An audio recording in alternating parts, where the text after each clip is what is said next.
Para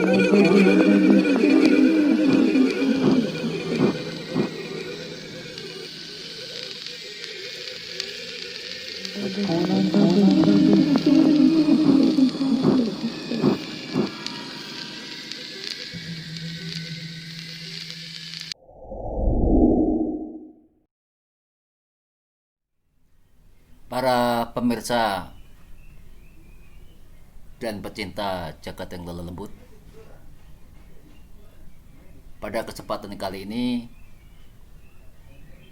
kami hadir untuk membahas mengenai salah satu cerita hantu yang berkaitan dengan Jailangkung. Nah, dalam kesempatan kali ini saya menghadirkan seorang yang pernah berkecimpung dalam dunia Jalangkung. Dia pernah membuat Jalangkung sampai jadi, dan dia sudah cukup pengalaman dalam hal membuat Jalangkung. Nah, dia adalah Bapak Sri Waluyo yang pernah berpengalaman dengan pembuatan Jalangkung. Selamat menyaksikan.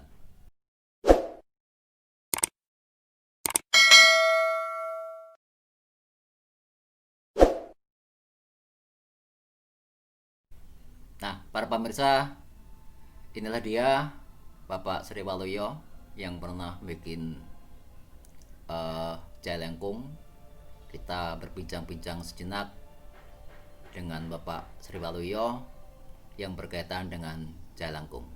Nah, Pak Sri Waluyo, saya ingin bertanya, bagaimana pengalaman Anda sewaktu membuat Jalangkung? Jalangkung adalah suatu kebudayaan atau budaya yang katanya dengan hantu atau mistis. Jalangkung, prosesinya untuk pembuatan Jalangkung itu tersendiri. Kita harus membuat suatu ritual atau upacara, versinya Jalangkung. Di situ Jalangkung harus ada syarat-syaratnya untuk membuat Jalangkung. Pertama, kita harus menyiapkan, istilah orang Jawa itu tukang pasar. Salah satunya ada wedang teh, wedang kopi, air putih, rokok 2 batang, dan tukang pasar. Sebelum memulai Jalangkung itu, kita harus menyiapkan istilahnya dupo Cino atau ratus. Ratus itu dibakar dulu. Dibakar sebelum memulai kita membuat Jalangkung atau menghadirkan suatu roh atau hantu. Sebelum ritual itu dimulai, sebelumnya Jalangkung itu diberi bau-bau yang sifatnya agak wangi-wangi, seperti dupo Cino. Dibakar selama kurang lebih 3 jam atau 2 jam, biar nanti aroma mistisnya kecekel. Nah, nanti setelah itu baru dibuat mantra-mantra. Dan di situ harus ada 3 orang.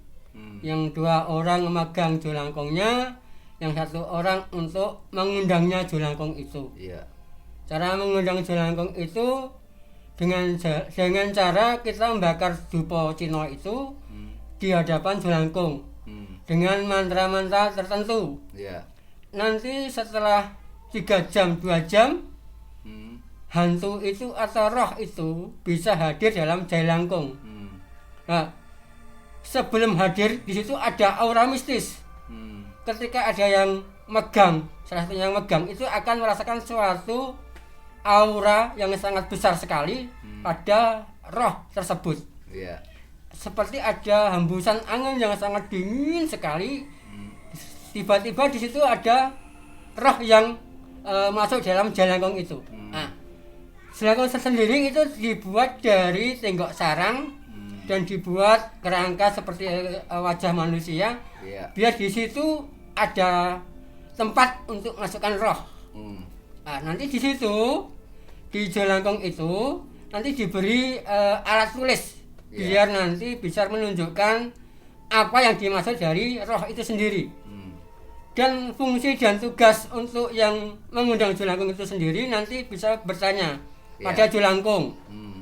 Misal nanti pertama harus diberi atau di atur pambagio istilahnya. Di situ ada perkenalan sama jelangkung, dan di situ harus ada etika cara bagaimana cara kita menyapa jelangkung. Karena jelangkung sendiri itu punya rasa atau punya perasaan. Bila mana penanya itu tidak sopan, nanti jelangkung sendiri itu akan marah. Nah itu. Dan nanti logikanya jelangkung itu ada beberapa kriteria. Kalau waktunya agak sore, itu yang masuk roh di situ. Ada roh-roh yang istilahnya acek-acek. Tapi ketika nanti buat jelangkung itu mulai dari jam 00 sampai jam 3, itu yang masuk itu dalam versi jelangkung itu di situ adalah satunya kiai-kiai. Nah, di situ nanti bisa dipertanyakan apa kejadian di Indonesia, apa kejadian di lokal kita khususnya di Jawa Kulon, nanti pasti bisa menjawab. Contoh, ada sesuatu yang sangat real dan nyata ini. Waktu itu yang masuk itu kiai, saya lupa, tapi kiai itu meramalkan bahwa Kali Konteng itu akan ada banjir bandang. Bentar, kalau tidak salah itu namanya Mbah Jogo. Mungkin iya, gitu toh. Kiai Mbah Jogo itu meminta pada pemegang jelangkung itu untuk memberi rajah pada Kali Konteng. Terus di situ para pemegang jelangkung itu menghantarkan Mbah Jogo ke Kali Konteng untuk membuat rajah di Kali Konteng itu. Tidak lama kemudian, dalam satu minggu, benar-benar ada banjir bandang di situ Kali Konteng. Itu pernah terjadi, betul. Jadi jelangkung itu dalam arti kalau kita mau meyakini, dalam arti kita bisa musyrik, tapi itu betul-betul terjadi, real. Jadi itu hebatnya jelangkung. Jadi jelangkung itu dalam tanda petik bisa untuk positif, bisa negatif. Bagaimana kita mensikapinya jelangkung itu sendiri. Setelah itu sudah lama kita vakum tidak membuat jelangkung. Karena apa? Karena disalahgunakan. Ada sesuatu yang masuk namanya Kiai Sapa itu betul-betul bisa menyembuhkan orang sakit. Di situ ada beberapa oknum yang menyalahgunakan jelangkung itu untuk komersil. Sedangkan kami pun tidak mau dikomersilkan. Terus waktu itu saya pending, saya cut, saya tiadakan jelangkung itu. Mungkin itu saja dari kami. Mungkin bisa ditambah lagi tentang jelangkung itu sendiri. Baik, sebelum pertanyaan yang kedua, mungkin jangan lupa dulu untuk like, komen, dan subscribe.